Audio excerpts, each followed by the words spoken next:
everybody, and welcome to episode 2 of Alice in Podcastland, my brand new podcast.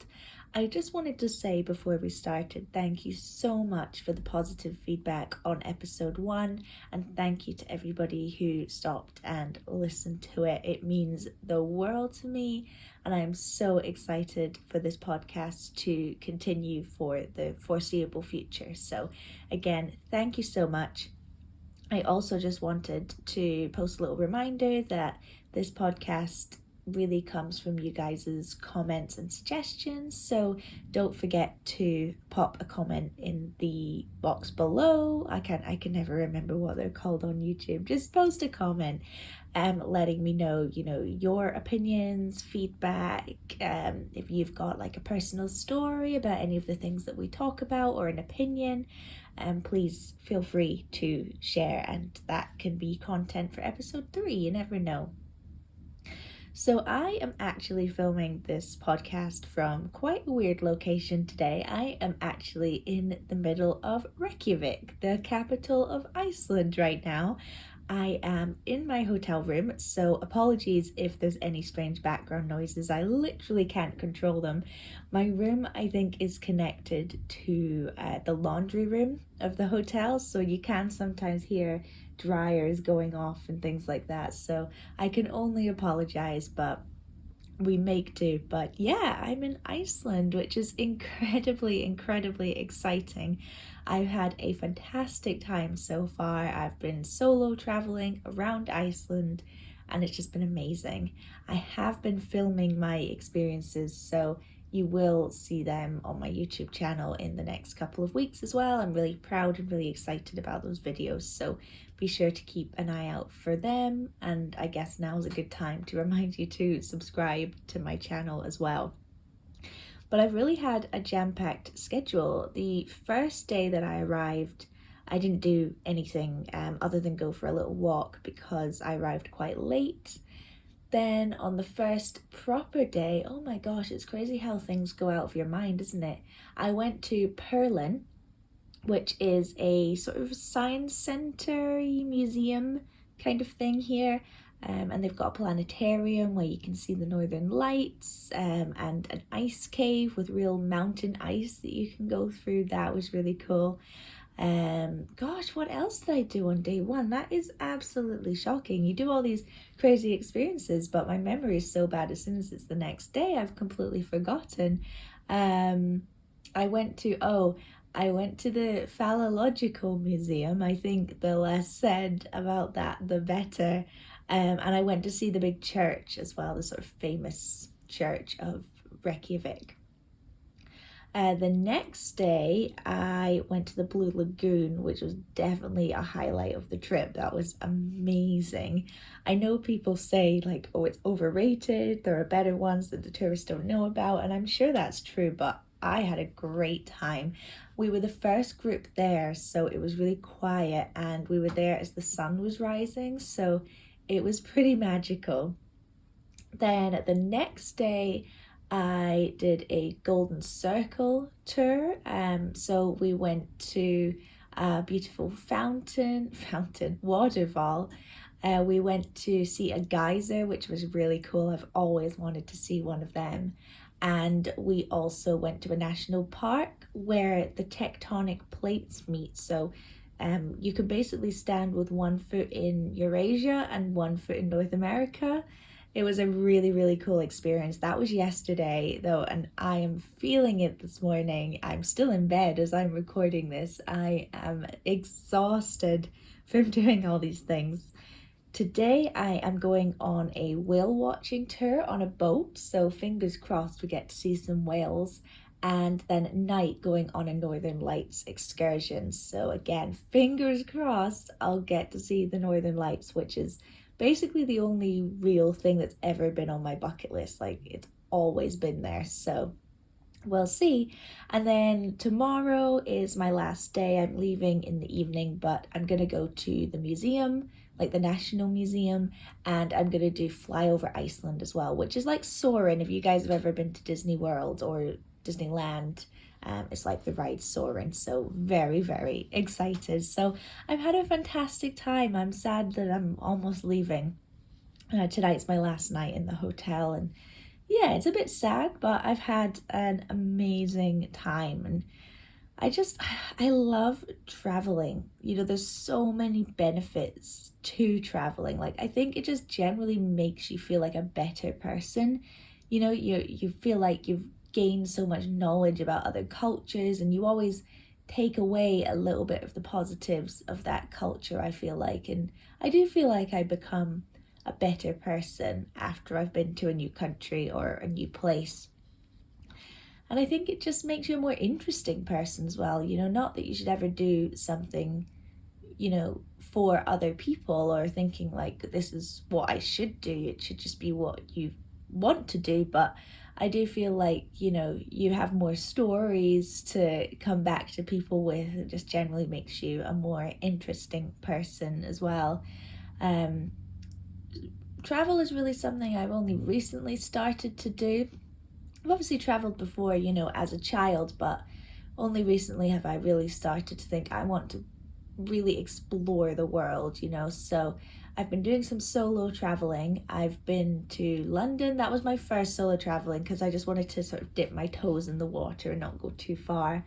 And then I went to Paris, and now I've been to Iceland. So who knows where my next solo travel will take me.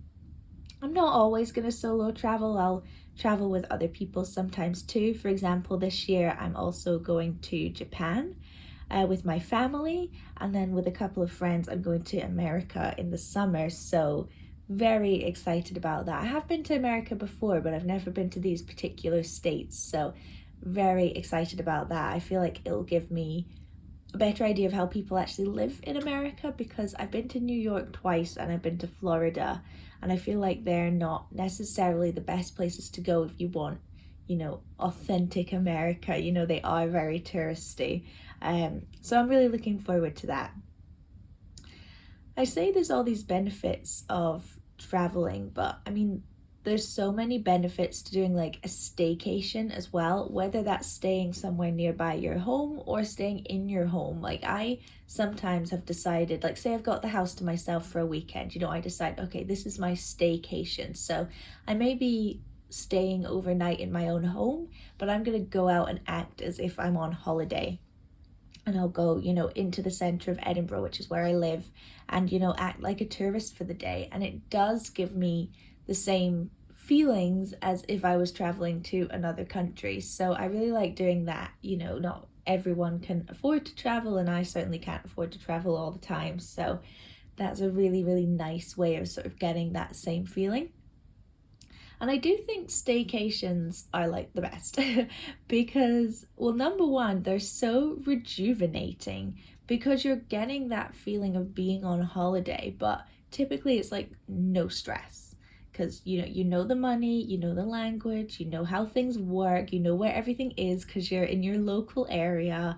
You can just enjoy yourself without any stress. Or, say you're staying somewhere and it's got like a hot tub or a swimming pool. It's just so relaxing because there's no pressure to go out and like experience the local culture because it's your own culture. Do you know what I mean? And it helps you sort of get away from routine as well. I think that's really important. I thrive off routine. I love it.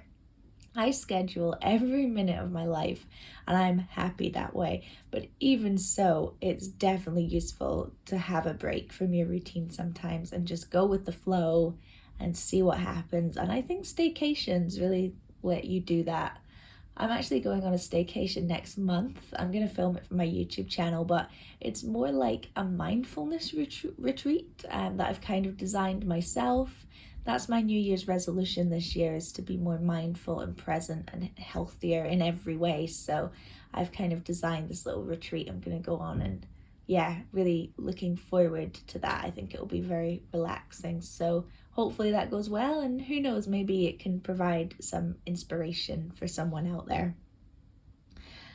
It is getting to the point in my holiday now that I'm getting towards the end where my mind does switch over to going back to work, which is never a fun thought. Even if you love your job, I think, going back to work after a holiday is incredibly difficult. So I think it can have quite a negative impact on people mentally. I know I'm certainly struggling, even though I really like my job, I'm certainly struggling with the thought of going back, because I think traveling just makes you realize, like, this is what I want to be doing with my life, at least me, like full-time traveler, or like, people who just are YouTubers filming their travels. That is my dream. So sometimes when you go back to work, it does feel a bit like, you're betraying your dream, but at the same time, you've got to be realistic. You've got to make money and, be able to afford to live and eat and things like that. So it certainly produces a weird dichotomy in my head about what I want to be doing with my life. And I don't want to get too deep here, but you do start to wonder, do I risk it all and chase the dream that the chances of achieving are very slim? Or do I stick with stability that I'm, fairly happy with? It's a tough decision, and I guess it's the decision that a lot of people who, want to be actors and singers, and I suppose slightly more risky professions, I suppose that's, the choice that they've got to make as well. But yeah, it's tough, and I think a lot of people my age really struggle with the concept of working 9 to 5 their whole life. And I do think we'll eventually see a change, especially as now more millennials and Gen Zs are becoming like managers and people of power and influence. I definitely think we'll eventually move to the 4-day working week. That will really help. But yeah, it's tough, and I won't go into too much detail and bore you guys, but yeah, it's certainly something that's been on my mind a lot, about that risk and whether it's a worthwhile risk to take. Yeah, I don't know. I'd love to know you guys' thoughts on that, and any tips you have for getting back into that work headspace after being away for a little while. I do have, oh, no, I was going to talk about something else, but I've just remembered I wanted to tell you guys that Bjork is apparently in the vicinity. If you don't know, Bjork is a very famous singer, and she's from Iceland, and according to Twitter, she was fairly nearby yesterday, and I know that because people were complaining, because apparently anytime she goes into a shop or a restaurant or a bar or a museum or whatever, basically the whole thing closes down and she gets it to herself. So I think it causes a fair bit of inconvenience, if you want to pop into a shop and she's in there and you can't go in. But I thought that was funny. I've not seen her. Maybe I'll bump into her. If I'm being perfectly honest, I don't really know about her very much. Well, that grammar was not good, but I don't think I'd recognize her unless people were making a scene about it. So who knows, maybe I'll see her, maybe I won't, but that would be pretty cool. My first and probably only time in Iceland, and I see the most famous Icelandic person. I say only time in Iceland not because I've not had an amazing time. I've actually had the most amazing time. I'm gonna remember this trip forever. But just because it's hard to describe. I want to visit as many countries as possible, but I don't mean that in I must visit every country, even if I'm not having a good time, I'll visit it anyway. No, I want them to be meaningful experiences. But I feel like if I'm gonna visit somewhere with this kind of climate, I may as well go to a new country rather than coming back to a country I've been to before. I don't know if that's maybe a bit controversial. Some people may disagree. And there's certainly some countries that I continue to revisit. I go to France quite a lot, for example. But I just feel maybe I'd go to Norway next time. But it doesn't mean that I'm not loved this country. It's amazing. And I've had such a good time on this trip. Honestly, it's just been amazing. Really life-changing. Speaking of, watching people who do full-time travel, I would love to know who some of your favorite YouTubers are in that space. I typically have two that I watch sort of religiously. One is Cara and Nate. So if you don't know, they are Americans, they're from Tennessee, and they have spent the last 6 or 7 years traveling the world and doing all these crazy, amazing experiences. They have recently reached their goal of visiting 100 countries, which is crazy. And then they started in COVID trying to visit all 50 states, but they've kind of left that for now that things have opened back up and are back to traveling and doing things they want to do. And it's a lot of fun. I actually discovered them from their Everest Base Camp Trek series. I definitely recommend watching that. That was really cool. The other travel YouTubers I watch the most are Flying the Nest. So they're Australian. They're an Australian couple with their young child. So they go all over the world and do all these cool experiences, but with a young child. And I just think it's such an interesting perspective. And honestly, that child is the luckiest person alive to do all these experiences and visit all these countries before they're even like 2. It's so cool. So those are the 2 that I tend to watch, Cara and Nate and Flying the Nest. So please let me know if you've got any others that you recommend that you really like, or be sure to check those out. I definitely recommend those YouTube channels. We're kind of getting into the middle of January now. I say that, it's the 7th of January as I'm filming this, so it's really not that into January. You'll be watching this at the beginning of February, which is really getting towards the end of winter. And I always like when a season's coming to an end to really reflect on what I've done that season. That's how I really break up my year, is by the seasons, rather than like by month or something like that. I really do it by season. I've had a really interesting winter. I've looked after my friend's dog for a couple of weeks. That was amazing. So me and my family, we've never had a dog or, really any substantial pet.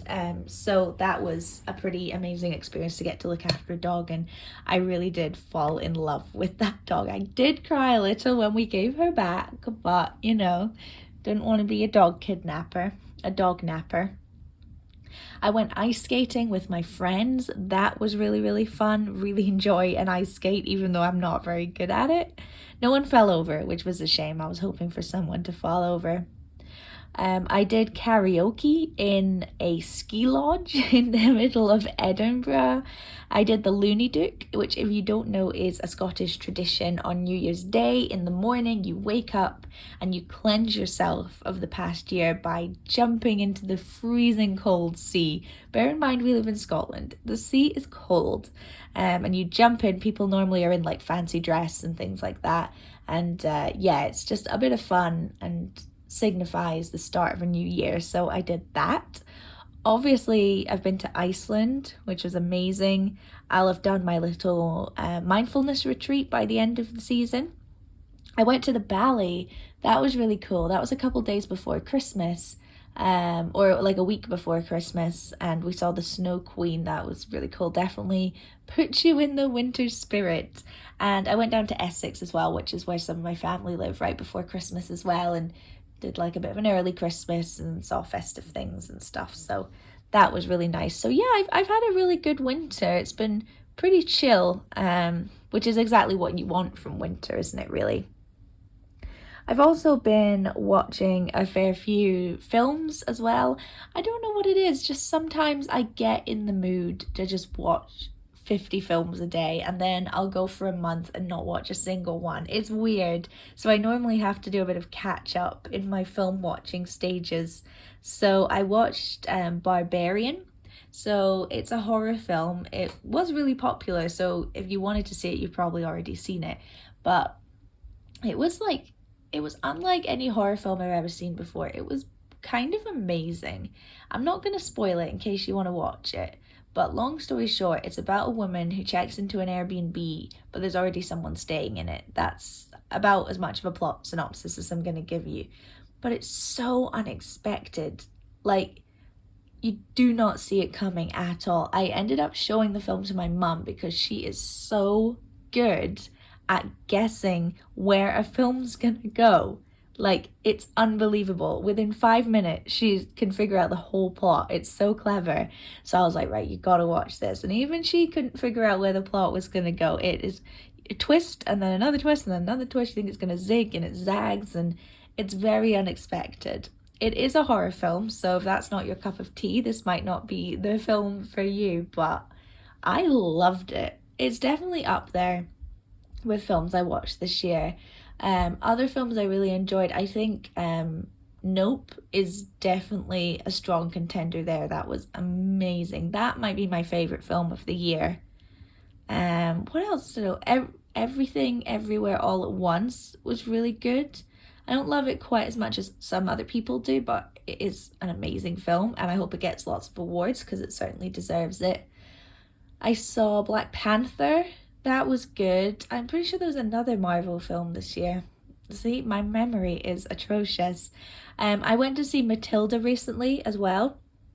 That was really good. I never seen the musical, so I didn't really know what to expect, or I didn't really know any of the songs apart from the one that went really popular on TikTok.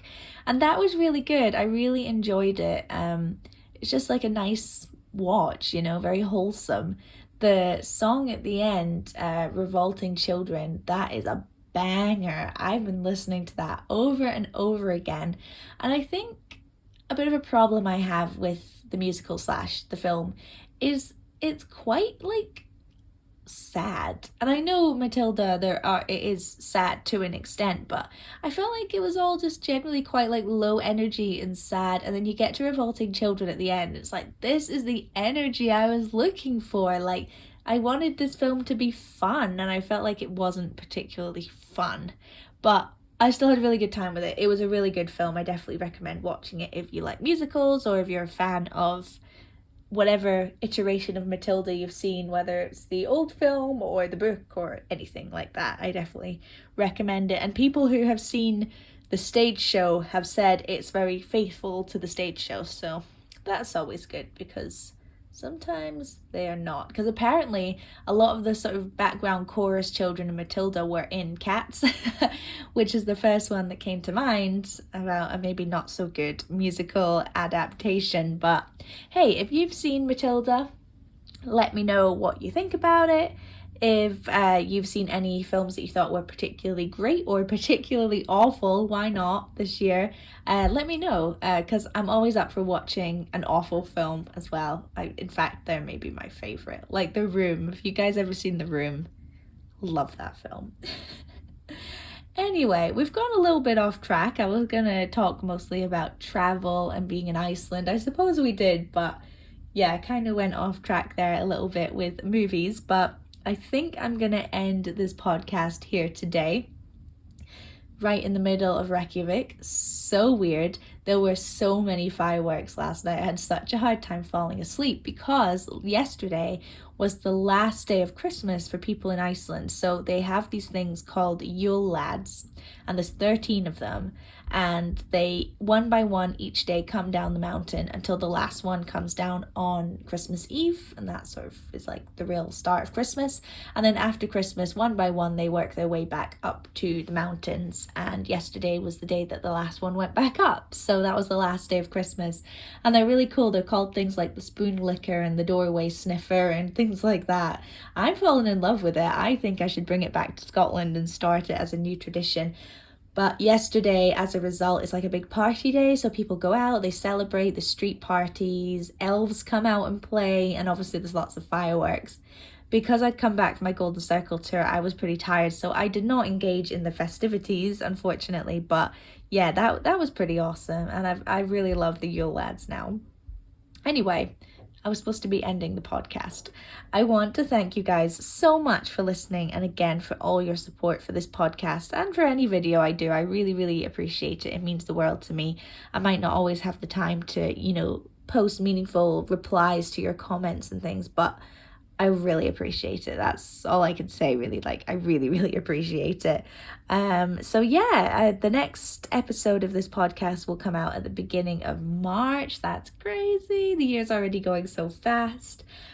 So again, feel free to leave feedback and comments and suggestions and things like that. But yeah, I've still not figured out a good way to end this podcast, so I'll just leave it there. Bye.